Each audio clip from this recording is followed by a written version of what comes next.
Dahil maliliit ang ating nahuhuli, shout out na lang sa inyong lahat.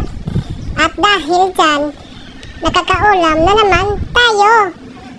Dito tayo ngayon sa lugar ng misis ko. Kaya naman ay mananarap tayo sa araw na to. Sana makahuli tayo para meron tayong pangulam. Ayan, nag-umpisa na nga tayo. At dahil nakahuli tayo ng dalawa, medyo masayahin pa nga sila. Pasalamat pa rin talaga tayo dahil nakahuli nga tayo ng mga hipon. Hindi natin akalain na makahuli lang pala tayo dito sa malapit. At dahil bubuksan na natin ang ating mahiwagang lagayan. Pasensya na kayo mga kalaag. Dapat masanay kayo sa boses natin. Dahil ito na talaga ang ating bagong boses. Simula na tayong manarap dyan. At sa mga bata, paalala, huwag niyong gayahin ito. Dahil mapanganib ang ating ginagawa ngayon. Sana maintindihan niyo ang aking mga sinasabi ngayon.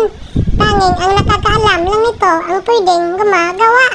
At dahil masayahin tayo ngayon dahil maraming nahuhuli na mga hipon at kamwa.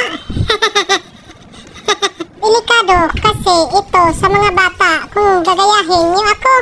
Dahil oras na manarap kayo dyan sa gilid pag nadudulas kayo, ay nako, maanod talaga kayo.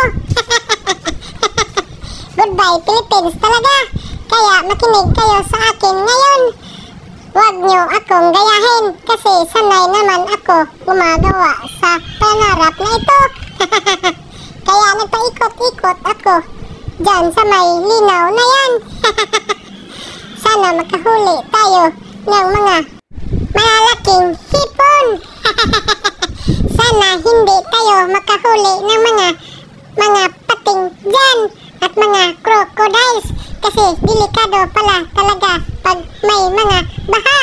Baka may mga tumutunga na mga crocodiles. Kaya ayan, kinagat na ako ng mga manhak na yan.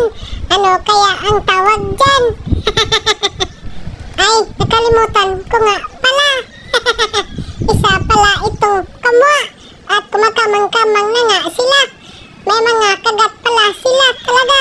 Kaya sila namamaak. Huwag ka talagang magkumpiyansa. Kaya ibinabalik na lang natin. Dahil maliliit pa man sila. Kaya tayo lumipat dito sa kabila ng banda sa ating sasarapan.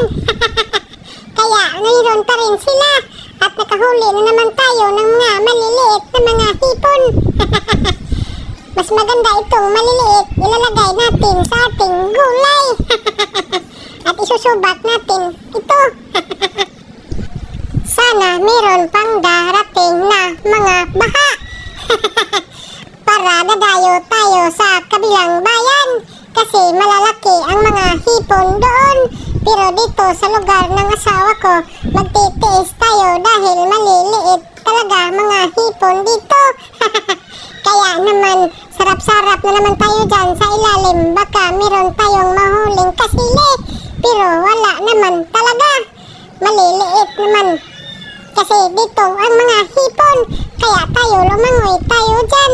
Huwag nyo akong gayahin palangoy-langoy. Baka kayo ay malumos. Lumipat tayo sa kabila. Akala ko meron pang mga hipon. Pero wala na pala. Kaya naisipan natin na huminto na lang. Ayan na lahat ng ating mga huli.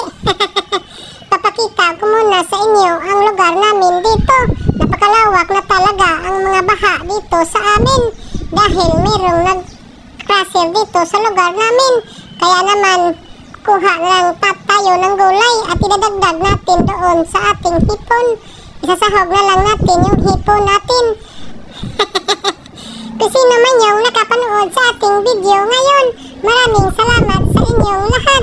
Paki-subscribe ang ating channel para lagi tayong updated sa ating mga videos na bago. Maraming salamat sa inyong lahat at Happy New Year nga pala. Ito na yung finished product sa ating hipon. Thank you for watching sa inyong lahat.